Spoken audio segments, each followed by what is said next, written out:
ஆகாசவாணி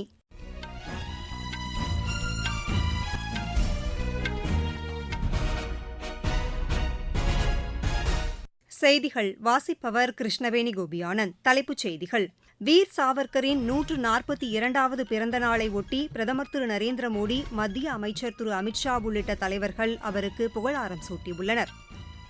வளர்ந்து வரும் தொழில்நுட்ப மேம்பாட்டிற்கான ஒத்துழைப்பு குறித்து வெளியுறவுச் செயலர் திரு விக்ரம் மிஸ்ரி இன்று அமெரிக்காவில் மூத்த அதிகாரிகளுடன் ஆலோசனை நடத்தினார். பஹல்காம் தீவிரவாத தாக்குதலில் இன்னுயிர் நீத்த 26 பேரின் நினைவாக பைசாரன் பகுதியில் நினைவு சின்னம் அமைக்கப்படும் என்று ஜம்மு காஷ்மீர் முதலமைச்சர் திரு உமர் அப்துல்லா அறிவித்துள்ளார். மாநிலங்களவைத் தேர்தலில் திமுக சார்பில் போட்டியிடும் 3 வேட்பாளர்கள் பட்டியல் அறிவிக்கப்பட்டுள்ளது. சென்னை அண்ணா பல்கலைக்கழக மாணவி பாலியல் வன்கொடுமை வழக்கில் ஞானசேகரன் குற்றவாளி என மகளிர் நீதிமன்றம் தீர்ப்பளித்துள்ளது. இனி விரிவான செய்திகள். சுதந்திர போராட்ட வீரர் வீர் சாவர்கரின் 142வது பிறந்த நாளை ஒட்டி பிரதமர் திரு நரேந்திர மோடி உள்ளிட்ட தலைவர்கள் அவருக்கு மரியாதை செலுத்தியுள்ளனர்.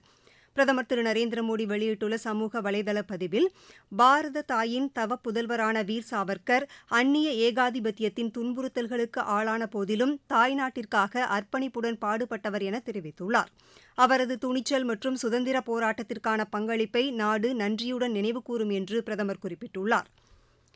மத்திய உள்துறை அமைச்சர் திரு அமித்ஷா வெளியிட்டுள்ள செய்தியில், தேச நலனுக்காக மறக்க முடியாத பங்களிப்பை வழங்கியுள்ளார் என புகழாரம் சூட்டியுள்ளார். தகவல் ஒலிபரப்புத்துறை இணையமைச்சர் திரு எல் முருகன் வெளியிட்டுள்ள சமூக வலைதள பதிவில், ஆங்கிலேயருக்கு எதிரான அனைத்து விதமான போராட்டங்களையும் முன்னெடுத்து அந்தமான் சிறையில் அடைக்கப்பட்டிருந்த சாவர்கர் தேச விடுதலைக்காக இளைஞர்களை உத்வேகப்படுத்தியவர் என தெரிவித்துள்ளார்.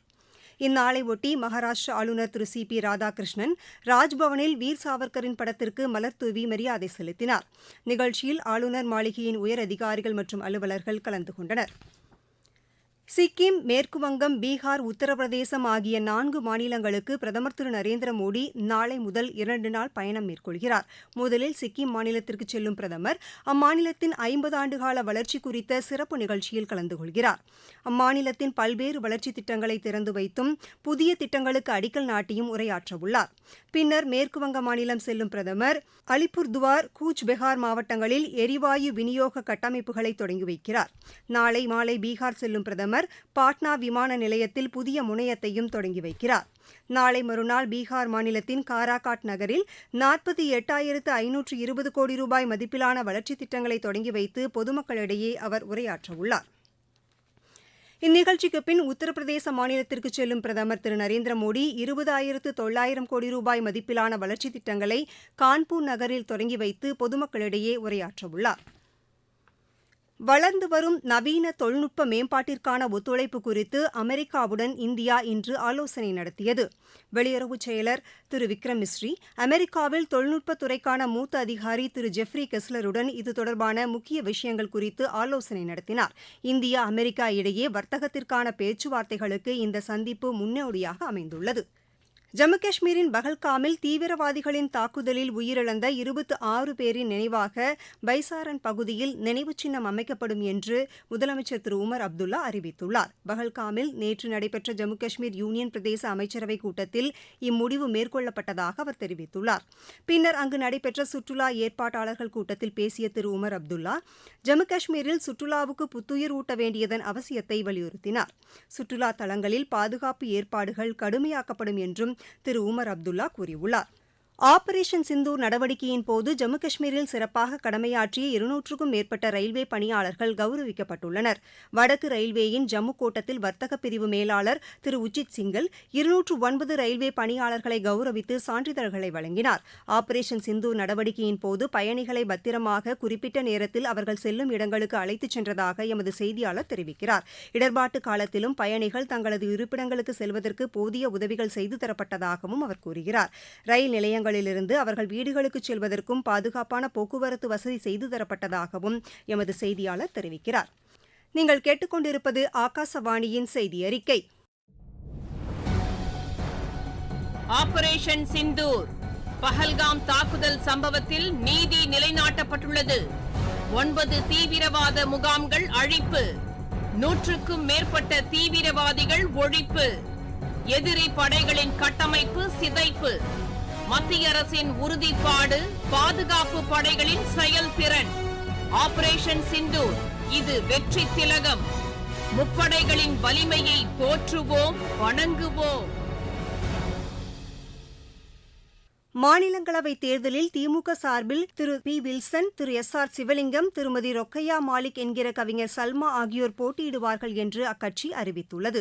மக்கள் நீதி மய்யம் கட்சிக்கு ஒரு இடம் ஒதுக்கப்படுவதாகவும் திமுகவின் செய்திக்குறிப்பில் தெரிவிக்கப்பட்டுள்ளது. தமிழகத்திலிருந்து மாநிலங்களவைக்கு 6 உறுப்பினர்களை தேர்ந்தெடுப்பதற்கான தேர்தல் அடுத்த மாதம் 19ஆம் தேதி நடைபெறவுள்ளது. இதற்கான வேட்புமனு தாக்கல் வரும் 2ஆம் தேதி தொடங்கவுள்ளது. சென்னை அண்ணா பல்கலைக்கழக மாணவி பாலியல் வன்கொடுமை வழக்கில் குற்றம் சாட்டப்பட்ட ஞானசேகரன் குற்றவாளி என சென்னை மகளிர் நீதிமன்றம் தீர்ப்பளித்துள்ளது. அவர் மீது சுமத்தப்பட்ட 11 குற்றச்சாட்டுகளும் நிரூபணம் ஆகியிருப்பதாகவும் நீதிபதி தமது தீர்ப்பில் குறிப்பிட்டுள்ளார்.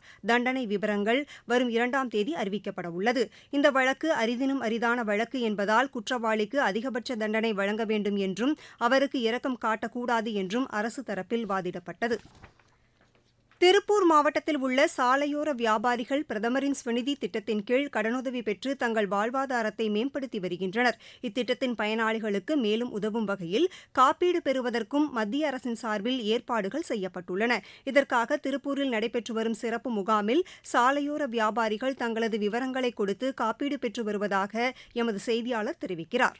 திருப்பூர் மாநகராட்சிக்குட்பட்ட பகுதிகளில் உள்ள சாலையோர வியாபாரிகள் PM ஸ்வநிதி திட்டத்தில் ரூபாய் 10,000, ரூபாய் 20,000, ரூபாய் 50,000 என 3 கட்டங்களாக வங்கிகள் மூலம் கடனுதவி வழங்கப்பட்டுள்ளது. கடனுதவி பெற பதிவு செய்த வியாபாரிகள் மற்றும் அவர்களின் குடும்ப உறுப்பினர்களுக்கு மருத்துவ காப்பீடு, விபத்து காப்பீடு, இதர திட்டங்களில் பயன்பெறும் வசதியாக அவர்களின் விவரங்களை சேகரிக்கும் பணி நாளை வியாழக்கிழமை வரை நடைபெறவுள்ளது. திருப்பூர் மாநகராட்சி மைய அலுவலகம் மற்றும் 4ஆம் மண்டல அலுவலகங்களில் காலை 10 மணி முதல் மாலை 5 மணி வரை முகாம் நடக்கிறது. ஆதார் கார்டு நகல், பாஸ்போர்ட் அளவு புகைப்படம், குடும்ப உறுப்பினர்களின் ஆதார் கார்டு நகல், ரேஷன் கார்டு நகல், செல்போன் எண் ஆகியவற்றுடன் சென்று பதிவு செய்து கொள்ளலாம் என மாநகராட்சி ஆணையாளர் தெரிவித்துள்ளார். திருப்பூர் மாவட்டத்திலிருந்து சபரிஷ். நீலகிரி மாவட்டத்தில் கடந்த சில தினங்களாக பெய்து வந்த கனமழை குறைந்துள்ளதை அடுத்து மாவட்ட நிர்வாகம் சுற்றுலா பயணிகளுக்கு அனுமதி அளித்துள்ளது. உதகை தாவரவியல் பூங்கா, ரோஜா பூங்கா ஆகியவை இன்று திறக்கப்பட்டுள்ளதால் சுற்றுலா பயணிகள் அப்பகுதிகளுக்கு ஆர்வமுடன் சென்று வருவதாக எமது செய்தியாளர் தெரிவிக்கிறார். நீலகிரி மாவட்டத்தில் பெய்து வந்த கனமழையின் காரணமாக சுற்றுலா பயணிகளின் பாதுகாப்பை கருத்தில் கொண்டு சுற்றுலா தலங்கள் மூடப்பட்டன. கடந்த 2 நாட்களாக சுற்றுலா பயணிகளுக்கு அனுமதி மறுக்கப்பட்ட நிலையில் மழை குறைந்துள்ளதால் உதகை அரசு தாவரவியல் பூங்கா மற்றும் ரோஜா பூங்கா இன்று திறக்கப்பட்டுள்ளன. இதனால் சுற்றுலா பயணிகள் இந்த பூங்காக்களுக்கு வருகை தந்து வரும் நிலையில் காற்றுடன் சாரல் மழை பெய்வதால் பூங்காவில் உள்ள மரங்களுக்கு கீழ் நிற்கவோ அருகில் நின்று புகைப்படம் எடுக்கவோ வேண்டாம் என தோட்டக்கலைத்துறை நிர்வாகம் ஒலிபெருக்கி மூலம் சுற்றுலா பயணிகளுக்கு அறிவுறுத்தி வருகின்றனர். 2 நாட்களுக்கு பிறகு பூங்கா திறக்கப்பட்டதால் சுற்றுலா பயணிகள் மகிழ்ச்சி அடைந்துள்ளனர். உதகையிலிருந்து சரவணன். தலைநகர் தில்லியில் வெப்ப அலையின் தாக்கம் அதிகரித்து வருகிறது. அதிகபட்ச பகல் நேர வெப்பநிலை 39 டிகிரி செல்சியஸாகவும் இரவு நேர வெப்பநிலை 27 டிகிரி செல்சியஸாகவும் பதிவாகியுள்ளது. இன்றைய வானிலை மாற்றம் தொடர்பாக எந்தவொரு அறிக்கையையும் இந்திய வானிலை ஆய்வு மையம் வெளியிடவில்லை எனினும் நாளை முதல் தட்பவெப்ப நிலையில் மாற்றம் ஏற்படும் என்று கூறியுள்ளது. தலைநகர் தில்லி மற்றும் சுற்றுப்புற பகுதிகளில் காற்று மற்றும் இடியுடன் கூடிய மழைக்கு வாய்ப்புள்ளதாக தெரிவிக்கப்பட்டுள்ளது.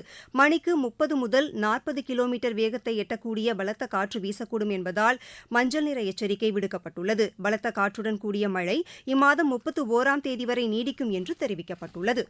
இந்திய பங்குச்சந்தைகள் இன்று காலை முதல் இறங்குமுகமாக இருந்து வருகிறது. மும்பை பங்குச்சந்தை சென்செக்ஸ் தொடக்கம் முதலே இறங்குமுகமாக சென்று நண்பகல் நிலவரப்படி 81,321 உள்ளது. இன்று காலை முதல் 231 புள்ளிகள் குறைந்துள்ளன.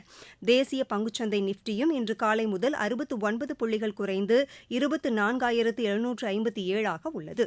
மீண்டும் தலைப்புச் செய்திகள். வீர் சாவர்கரின் 142வது பிறந்த நாளை ஒட்டி பிரதமர் திரு நரேந்திர மோடி, மத்திய அமைச்சர் திரு அமித்ஷா உள்ளிட்ட தலைவர்கள் அவருக்கு புகழாரம் சூட்டியுள்ளனர். வளர்ந்து வரும் தொழில்நுட்ப மேம்பாட்டிற்கான ஒத்துழைப்பு குறித்து வெளியுறவுத்துறை செயலர் திரு விக்ரம் மிஸ்ரி இன்று அமெரிக்காவில் மூத்த அதிகாரிகளுடன் ஆலோசனை நடத்தினார்.